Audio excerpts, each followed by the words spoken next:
ఓం శ్రీ గురుభ్యో నమ. శ్రీ మహాగణాధిపతయ నమ. దేవప్రసమేశ్వరులు స్వాగతం. తులారాశి. ఈ తులారాశిలో చిత్తా నక్షత్రం 3-4 పాదాలు, స్వాతి నక్షత్రం 4 పాదాలు, విశాఖ నక్షత్రం 1-2-3 పాదాలు ఉంటాయి. మీ అందరికీ 2026 సంవత్సరం ఏప్రిల్ 16 నుంచి 31 వరకు ఎలా ఉండదో చూద్దాం. మిత్రులకి 3 ముఖ్యమైన సూచనలు. మన టారో కార్డ్ రీడింగ్ మన ఛానల్ చూసి అనేక మంది మిత్రులు మాకు కూడా టారో కార్డ్ రీడింగ్ నేర్పమని అడుగుతున్నారు. నేను పరిస్థితుల రీత్యా నాకు అంత సమయం ఉండదు. అయితే టారో కార్డ్ నేర్చుకోవాలన్న ఆసక్తి మంచిది. అందువల్ల మీ అందరికీ అర్థమయ్యే రీతిలో టారో రీడింగ్ ఎలా చేయాలి, ఎలా అర్థం చేసుకోవాలి వివరంగా పూర్తిగా వీడియోలు అప్లోడ్ చేస్తాము అతి త్వరలోనే. మన ఛానల్ సబ్స్క్రైబ్ చేసుకోండి, అప్డేట్స్ మిస్ అవ్వకుండా ఉంటారు. ఈ టారో రీడింగ్ నేను పెట్టే వీడియోల ద్వారా అనేక వందల వీడియోలు వస్తాయి, 1-2 కాదు. జాగ్రత్తగా వీడియోస్ ఫాలో అవుతున్నట్లయితే మీరే సొంతంగా టారో రీడింగ్ మీరు చేసినటువంటి విధానం మీకు అర్థమవుతుంది. మరొక ముఖ్యమైన సూచన ఏమిటంటే, జీవితంలో మనిషి పుట్టినప్పటి నుంచి మరణించేదాకా ప్రతిరోజు ఏదో ఒక సమస్య, ఏదో ఒక సందేహం, ఏదో ఒక ఉపయుక్తమైన పరిస్థితి ఏర్పడుతూ ఉంటాయి. ధర్మ సందేహాలు, జాతకపరమైన సందేహాలు, ముహూర్తపరమైన సందేహాలు, అనేక రకాల సందేహాలు ఉంటాయి. ఇలాంటి సందేహాల కోసం అనేక మార్గాలు ఎంచుకుంటున్నారు చాలామంది. ఈ సందేహాలని ఒకే చోట నివృత్తి చేయడం కోసం మనం కొత్త ఛానల్ ప్రారంభం చేస్తున్నాము. ఎప్పుడో కాదు, ఏప్రిల్ 20వ తారీఖు అక్షయ తృతీయ నాడే.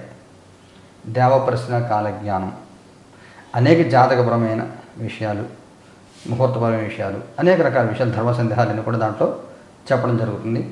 ఆ ఛానల్ కూడా మీరందరూ ఆదరించండి, సబ్స్క్రైబ్ చేసుకోండి. ఏప్రిల్ 20 నుంచి ప్రారంభమవుతుంది. మరొక సూచన ఏమిటంటే, నెలకి 2 సార్లు జరుగుతున్నటువంటి నవగ్రహ నక్షత్ర పరిహార హోమాలు ఈ నెలలో 18వ తారీఖున జరుగుతాయి. లైవ్ టెలికాస్ట్ వస్తుంది, చూడండి. చివరి సూచన, మనకి దేవప్రశ్న కార్యాలయంలో వ్యక్తిగతంగా సంప్రదించాలనుకునేవారు జాతక పరిశీలన కోసం శని ఆదివారాల్లో అపాయింట్మెంట్ తీసుకుని మీరు రావచ్చు. అలాగే ఫోన్ ద్వారా మాట్లాడాలనుకునేవారు మిగిలిన రోజుల్లో సాయంత్రం 4 వరకు మీరు మాట్లాడవచ్చు. మన దేవప్రశ్న కార్యాలయంలో దశమహాయుధ సాధనలతో పాటుగా అనేక మంత్ర సాధనలు జరుగుతున్నాయి. ఇవి ఆగస్టు చివరి వరకు ఉంటాయి. అందువల్ల నాకు ఉదయం 6 నుంచి మధ్యాహ్నం 3 దాకా జపం సాధనలోనే ఉంటాను. అందులో దయచేసి పొద్దున మీరు ఎవరో ఫోన్ చేయొద్దు. మధ్యాహ్నం 4 తర్వాత ఫోన్ చేయండి ఎవరైనా కానీ ఏదైనా మాట్లాడాలనుకుంటే. ఈ 15 రోజులు ఎలా ఉండదో చూద్దాం. క్వీన్ ఆఫ్ సోర్డ్స్ కార్డు తీసుకుంటాం. 9 ఆఫ్ వ్యాండ్స్ కార్డు తీసుకుంటాం. 2 ఆఫ్ సోర్డ్స్ అంత అనుకూలంగా లేదు. ప్రశ్న వేసినప్పుడు సమాధానం ఇచ్చేదాకా ఓపికగా ఉండాలి. ఒక సంఘటన జరుగుతున్నప్పుడు ఒక చర్య జరిగింది మన వైపు నుంచి, ప్రతి చర్య రావడానికి టైం పడుతుంది. వాళ్ళకి అర్థం అవ్వాలి, మనం మాట్లాడిన మాట మనం చెప్పాలనుకో వాళ్ళ బుర్రకి ఎక్కాలి, వాళ్ళు చెయ్యాలి. ఎదురు చూడాలి, తొందరపడకూడదు. మీకు వేటాడే కూలి ఎంత ఓపికగా ఉంటుందో అంత ఓపికగా ఉండాలి. సహనం అవసరం. తొందరపడద్దు. మీరు మాటని అవతల రియాక్ట్ అవ్వకుండా ముందే మీరే ఇంకో మాట మాట్లాడేయద్దు. అనవసరంగా నోరు జారద్దు. నోరు జారినే కానీ అవతల రియాక్షన్ గమనించండి. మీరే ముందే డౌన్ అయిపోవద్దు. ఇంకా అంటే జాగ్రత్తగా చెప్పాలంటే, ఒక మాట చెప్పాలంటే మీ స్థాయి పడిపోగానే మీరు కాపాడుకోవాలి. ఇదే మీకు ముఖ్యమైన సూచన. మీ గౌరవం, మీ మర్యాద, మీ స్థాయి మీరు కాపాడుకోవాలి. మీ పాస్ట్, ప్రజెంట్, ఫ్యూచర్. మీ past 6 of wands, present 2 of cups, future king of wands. మీ పాస్ట్లో నడిపించుకుంటే వెళ్ళారు, పర్వాలేదు, గౌరవభంగం లేకుండా ఏదో చిన్న చిన్న విజయాలతో కాలం గడుపుకుంటే వెళ్ళారు. ప్రస్తుతంకి వస్తే ఎవరి ప్రభావం మీరు పడద్దు. చెప్పుడు మాటలు వినద్దు.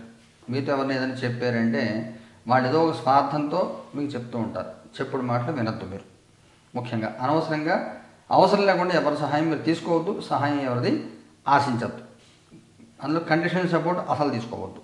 ఇలా జాగ్రత్తగా అంటే ఫ్యూచర్ కార్డులో ఇబ్బంది అండి. ఫ్యూచర్ కార్డు బాగుంది. కింగ్ ఆఫ్ కప్స్, సాంద్రణ వాతావరణమే మీకు ఏర్పడుతూ ఉంటుంది. కుటుంబపరంగా, సామాజికంగా ఎలా ఉంది? కుటుంబపరంగా కింగ్ ఆఫ్ పెంటికల్స్, సామాజికంగా 4 ఆఫ్ కప్స్. కుటుంబంలో ఎటువంటి ఇబ్బందులు ఏముండవు. పర్సనల్ లైఫ్లో, ఫ్యామిలీ లైఫ్లో బాగానే ఉంటుంది. సామాజిక విషయాల్లోనే మీరు కొంచెం అలర్ట్గా ఉండాలి. ఎవరినో మాట మాట్లాడుతుంటే వాళ్ళు ఏ ఉద్దేశంతో మాట్లాడుతున్నారో అర్థం చేసుకోవాలి. సమాజాన్ని అర్థం చేసుకోవాలి. సమాజం యొక్క తీరు అర్థం చేసుకోవాలి. నిర్లక్ష్యంగా ఉండకుండా ప్రతి విషయాన్ని క్యాచ్ చేసుకోవాలి, ఏది వదిలిపెట్టేయకూడదు, ఏ అంశాన్ని కూడా. ఉద్యోగం చేసే వాళ్ళకి ఎలా ఉంటుంది? 6 ఆఫ్ కప్స్, జాగ్రత్తగా చూసుకోండి. ఈ సాఫ్ట్వేర్ ఎంప్లాయీస్కి ఈ పిఐపి ప్రోగ్రామ్ ఉంది, ఇంప్రూవ్మెంట్ పెర్ఫార్మెన్స్ ప్రోగ్రామ్ ఉంటుంది. అలాంటి వాటిలో ఇబ్బంది పడే అవకాశం ఉంటుంది. ఉద్యోగం పోగొట్టుకునే అవకాశం ఉంటుంది. మీ మీద ఎంక్వైరీ కానీ మీకు బ్యాక్గ్రౌండ్ చెక్ కానీ నడుస్తూ ఉంటుంది. ఎవరైనా ఫేక్ ఎక్స్పీరియన్స్ పెట్టి జాబ్ కానీ చేస్తూ ఉంటే ఈ థర్డ్ పార్టీ వెరిఫికేషన్ వాటిలో దొరికిపోయే అవకాశం ఉంటుంది. ఉద్యోగం లేని వాడి పరిస్థితి ఏమిటి? 4 ఆఫ్ పెంటికల్స్, పెద్ద సీరియస్గా ప్రయత్నం చేయరు, కొంచెం అవకాశం తక్కువని చెప్పాలి. వ్యాపారం చేసేవాడికి ఎలా ఉంటుంది? టెంపరెన్స్, పర్వాలేదు. ఇంపోర్ట్స్ ఎక్స్పోర్ట్ బిజినెస్ చేసేవాళ్ళు బాగుంటుంది. ఈ లిక్విడ్ అంటే వాటర్ ట్రీట్మెంట్ ప్లాంట్లు కానీ ఇలాంటివి ఏమైనా కానీ ఫుడ్ ఇండస్ట్రీ వాళ్ళకి కూడా బాగానే ఉంటుంది. చెప్పుకునే ఇబ్బందులు ఏమి ఉండవు. బిజినెస్ ఎక్స్పాన్షన్ చేయాలి అనుకుంటే కనుక తొందరపడకుండా నిదానంగా 1-2 సార్లు ఆలోచించేయండి. ప్రెషర్ పెట్టుకుని గబగబా చేసేయాలని చెప్పి అనుకోవద్దు. ఆర్థికంగా ఎలా ఉంటుంది? జస్టిస్, పర్వాలేదు. మీరు ఏమో జిఎస్టీ రిటర్న్స్ ఇలాంటివి ఏమైనా ఫైల్ చేయకపోతే చూసుకోండి. ఇన్కమ్ ట్యాక్స్ రిటర్న్స్ ఇలాంటివి ఏమైనాను అవి జాగ్రత్తగా అప్డేట్ చేసి పెట్టుకోండి, లేకపోతే కొంత ఇబ్బందులు పడే అవకాశం ఉంటుంది. ఆరోగ్యపరంగా ఎలా ఉంటుంది? కింగ్ ఆఫ్ సోర్ట్స్, ఏం ఇబ్బంది ఉండదు, ఆరోగ్యపరంగా బాగానే ఉంటుంది. ఏదైనా ముఖ్యమైన సంఘటన జరుగుతుందా? 4 ఆఫ్ సోర్ట్స్, ముఖ్యమైన సంఘటన అంటే ఇది జరగదు. మీరు కొంచెం ఎక్కువ భయపడుతూ ఉంటారు. అంత భయపడకుండా కొంచెం నిదానంగా చూసుకోండి. ఎక్కువ భయపడక్కర్లేదు. ప్రతిదాన్ని కూడా అతిగా ఆలోచించకూడదు. ఆలోచించవచ్చు, కానీ అతిగా ఆలోచిస్తే కొంత ఇబ్బందులు ఎదుర్కొనే అవకాశం ఉంటుంది. మగవారి ప్రత్యేకమైన సూచన ఏమైనా ఉందా? వరల్డ్. ఆడవారి ప్రత్యేకమైన సూచన ఏమైనా ఉందా? 8 ఆఫ్ సోర్ట్స్, వైవాహిక జీవితం ఏమైనా ఉంటుంది? హెర్మిట్. సంతానపరంగా ఎలా ఉంటుంది? 5 ఆఫ్ వ్యాండ్స్, విద్యార్థుల పిల్లలకి ఎలా ఉంటుంది? Hanged man. మగవారు చాలా బాగుంటుంది. ఏ సమస్య ఉన్నా ఏమన్నా కానీ మీరు వాటిని ఎదుర్కొని దాన్ని బయటపడుతూ ఉంటారు. చెప్పుకున్న సమస్యలు ఇబ్బందులు ఏమీ మగవారికి ఏం కనబడట్లేదు. సమస్యలు ఉంటాయి, ఉండమని కాదు, ఉన్నా కానీ అది మీ మీద ప్రభావం పడకుండా మీరు జాగ్రత్తగా కాపాడుకుంటారు. పక్షి పిల్లలు ఎలా కాపాడుతుందో ఫ్యామిలీ మెంబర్స్ వాళ్ళని మీరు అలా కాపాడుకుంటారు. ఆడవారికి సంబంధించి 24-25 తారీఖులో కొంత అనారోగ్య సూచన కనబడుతుంది. చిన్న చిన్న ఇబ్బందులు తలెత్తే అవకాశం ఉంటుంది. జాగ్రత్తగా చూసుకోండి. ఇన్ఫెక్షన్స్ గురవ్వడం కానీ, ఇక్కడ మీకు మొట్టమొదటి చెప్పాను కదా, మాట అన్నప్పుడు ఎదుటి వాళ్ళు ఎవరైనా వాళ్ళని రియాక్షన్ వెయిట్ చేయాలి, మీరు తొందరపడదని చెప్పిన ఆడవాళ్ళకి కనబడుతుంది. అనవసరంగా దారిపై దరిద్రత్వం పెట్టుకునే అవకాశం ఉంటుంది. అనవసరంగా మాట్లాడద్దు, అవసరం లేకుండా ఎవరితో ఎలాంటి ఫోన్ ఏమి చేయొద్దు, టచ్ మీ నాట్లాగా ఉండండి. వైవాహిక జీవితం బాగుంటుంది, ఇబ్బంది ఏమి ఉండదు, ప్రశాంతమైన వాతావరణం ఉంటుంది, అనుకూల వాతావరణం ఉంటుంది. సంతానపరంగా కొంత ఘర్షణపూరిత వాతావరణం ఉంటుంది. మీరు చెప్పేది వాళ్ళు నచ్చదు, వాళ్ళు చెప్పేది మీకు నచ్చదు. 21 తారీఖు దాకా మౌనాన్ని ఆశ్రయించండి. ఎవరైనా చెప్పినా కానీ ఓకే క్యారీ అన్న తప్ప మీరేమీ దానికి ఇలా చేయాల్సిన మోడిఫికేషన్స్ అని చెప్పొద్దు. విద్యార్థులకు వెళ్ళిన పర్వాలేదు, బాగానే ఉంటుంది. మీ పనులు మీరు చేసుకుంటారు, ఎవరిని ఎక్కువ ఆధారపడకుండా మీ పనులు మీరు చేసుకెళ్తూ ఉంటారు. నక్షత్రాల దగ్గర చూసుకుంటే చిత్త 3-4 పద వాళ్ళకి ఎలా ఉంటుంది? 9 ఆఫ్ పెంటికల్స్, స్వాతి వాళ్ళకి ఎలా ఉంటుంది? స్టార్, విశాఖ వాళ్ళకి ఎలా ఉంటుంది? ఎంప్రెస్. ఈ చెప్పిన నెగిటివ్ పాయింట్లు ఏవైతే ఉన్నాయో అవన్నీ స్వాతి వాళ్ళకి ఉన్నాయి. మీరు మౌనాన్ని ఆశ్రయించండి, మీ పని మీరు చేసుకోండి. ఎవరితో ఎలాంటి విషయాలు ఏమీ బాధలు పెట్టుకోవద్దు, తలదొచ్చొద్దు, టచ్ మీ నాట్లా ఉండండి. ముఖ్యంగా 16, 17, 18 తారీఖుల్లో ప్రయాణాలు చేయొద్దు, ఎవరికి ఉచిత సలహాలు ఇవ్వద్దు, అనవసరంగా ఫోన్ కూడా చేయవద్దు. మీ పని మీరు చేసుకోండి, అంతే. చిత్త నక్షత్రం బాగుంటుంది, గౌరవప్రదంగా ఉంటుంది, గుర్తింపు వస్తుంది, ఆర్థిక ఆరోగ్య విషయాలన్నీ అనుకూలంగా ఉంటాయి. అలాగే విశాఖ వాళ్ళకి కూడా బాగుంటుంది. ఈ చిత్త విశాఖ వాళ్ళిద్దరికి కూడా పెళ్లి కనులు పెళ్ళయ్యే అవకాశం కానీ, కొత్తగా పెళ్ళిళ్ళు ప్రెగ్నెన్సీ కన్సీవ్ అయ్యే అవకాశం, విలాసవంతమైన సుఖవంతమైన జీవితం, కొత్తగా ఆర్నమెంట్స్ ఏమైనా కొనుక్కోవడం, ఏదైనా ఇల్లు కొనుక్కోవడం, ఇలాంటి అనుకూల వాతావరణం అనేక రకాలుగా మీకు ఉంటుంది.